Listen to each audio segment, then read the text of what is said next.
Sumber pusat, maha dari semua segala maha itu adalah Allah. Allah itu aku satu.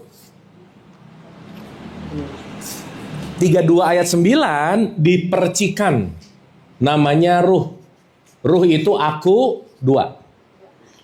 Berarti masing-masing kita ada aku duanya nggak?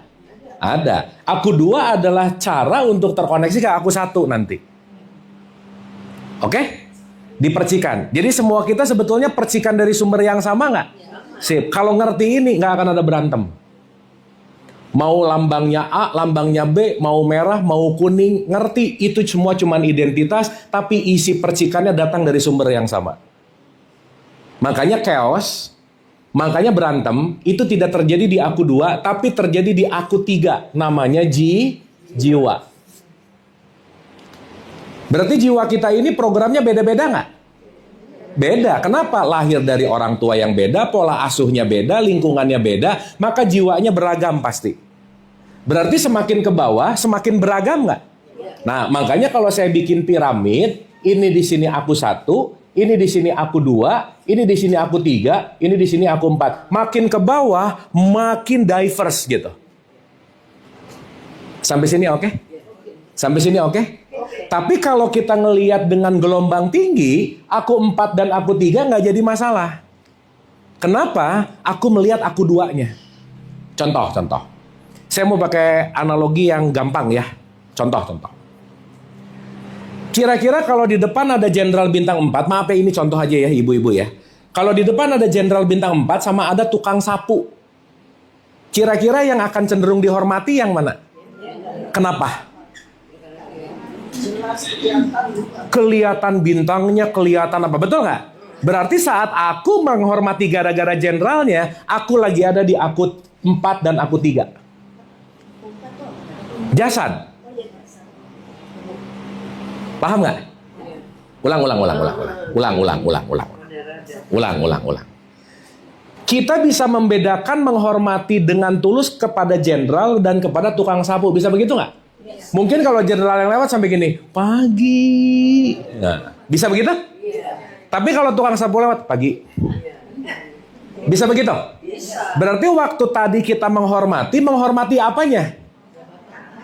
Jasadnya dan jabatannya. Itu di level aku 3 dan aku 4. Level rendah namanya.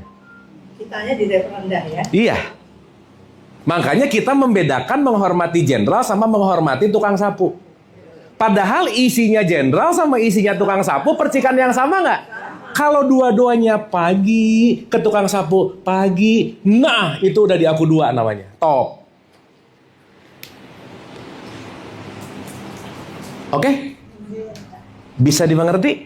Berarti kalau udah di aku 2, aku nggak ngelihat lagi fisiknya, aku nggak ngelihat lagi atributnya, tapi aku melihat percikan Tuhan ada di situ. Makanya di Al-Baqarah 115 ada kata-kata, kemana saja kamu menghadap, di situ wajah Allah. Kira-kira kalau kita ngelihat semua wajah Allah cenderung akan membenci, merendahkan nggak? Enggak. Di situ muncul yang namanya compassion. Mau beda simbol, yang satu salib, yang satu gambar A, B, yang satu apa, yang satu nggak ngaruh lagi. Kenapa? Itu semua perbedaan di aku 4 dan di aku 3. Paham? Berarti aku 3 bisa bikin chaos nggak? Aku 4 bisa bikin chaos nggak? Makanya tingkat rendah 3 dan 4 disebut dunia. 2 dan 1 nanti disebut akhirat. Makanya semakin mengkotak-kotakan, semakin mendunia. Semakin menyatu oneness tauhid, namanya akhirat. Jadi akhirat ada di level power, dunia ada di level force. Jadi orang yang duniawi itu bukan orang yang kaya sebenarnya. Bukan orang yang mobilnya banyak sebetulnya. Tapi orang yang mengkotak-kotakan, aku ngehormatin ini, aku nggak sama yang ini. Aku benci sama yang ini, aku ini sama yang ini. Dan seterusnya. Itu dia mengkotakkan gara-gara klasifikasi perbedaan yang paling mendasar gitu. Sampai sini oke?